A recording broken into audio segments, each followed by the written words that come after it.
I've always had this confusion of trying to feel the self-fulfillment when I do work.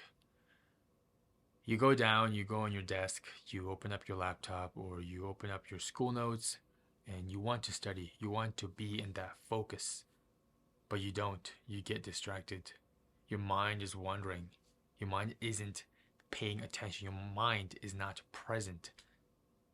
If you have this struggling problem, if you have this constant problem, then this video I'm going to share with you something that's really important to me because I really want you to feel exactly what I felt when I have this flow state, when I get this satisfaction of completing any work. Pretty much over the past, my whole teenage years, I've always struggled to pay attention more than maybe like 90 minutes. Sometimes it'd be even 60 minutes or like 1 hour. I've just always struggled to be in this focus because I didn't realize that your brain has no context. So whatever you are doing, whatever stimulus that you're gaining from the external world, so from like social media and video games or even like TV shows and movies. So I was lacking the knowledge of, I was just falling for dopamine. I just wanted some stimulation and I didn't know that it had detrimental effect later on when I need to focus. So in this video, I'm going to tell you the importance of flow state, and more importantly, deep work, which is famously known from Newport, and he wrote that book called Deep Work. So what the hell is deep work? Deep work is any work that is cognitively demanding. Like it really does push your cognitive limit. It makes your brain fried. It makes you tired. And it's any work that you are doing it without any interruption, any work that you're doing without distractions, any work that you're doing that really makes you happy, that really makes you feel a sense of pride after you're done with the work.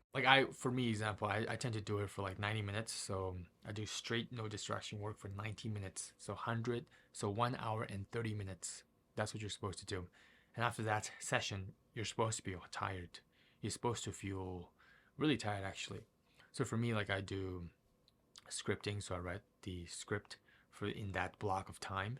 And after that block of time, I take a rest. I don't go further because I know that I'll be more prone to doing more shallow tasks like reading articles for that script or watching other YouTube videos for that script. So I want to just focus on the script, only generating ideas, only on that creative session. But the most annoying thing when you're doing that, and I'm sure that you have felt it many times as well, is this thing called the shallow tasks.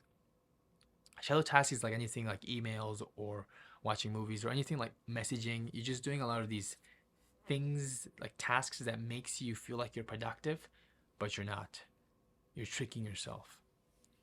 And in this like modern world of information overload, in this modern world of a lot of stimulation from like social media, video games, you are so prone for shallow tasks. And whenever you are demanded of deep work, you start doing shallow tasks. Another like bonus tip that I recommend you do is this thing called distraction list. So we have this to-do list. We start the day with to-do list like grocery list or whatever we want to do or finish this day. I want you to have that similar tactic whenever you're doing your deep work. So whatever, like let's say you're doing your homework, or let's say maybe you're an author and you're trying to write a book. Have this sheet beside you where you write all the distractions that's coming in your brain. So most of the time when we're doing any sort of work, we think of other things like, oh, I need to finish this other task, and then we multitask. We shift the work to the other thing before we're finished with that. So a lot of people who does emails have this problem of having the email software at the back and always like context shifting, and you want to avoid that completely. Whenever you do any work, you want to just do one task, finish it, and then you do the second task, third task, fourth task, robotically. Whatever you're thinking, like maybe it's grocery list or maybe it's to buy a new phone or something, write that down on your sheet on the side and then completely forget it. So it's not in your brain. It's like there, you won't forget it, like you'll still revisit it afterwards, and then it's not loading. So that really works for me, and I'm sure it'll work for you as well, hopefully. All right, guys, I recommend you check out that book, Deep Work by Newport. Really fantastic read, and I want you to feel more prideful of your work. So go and do some deep work.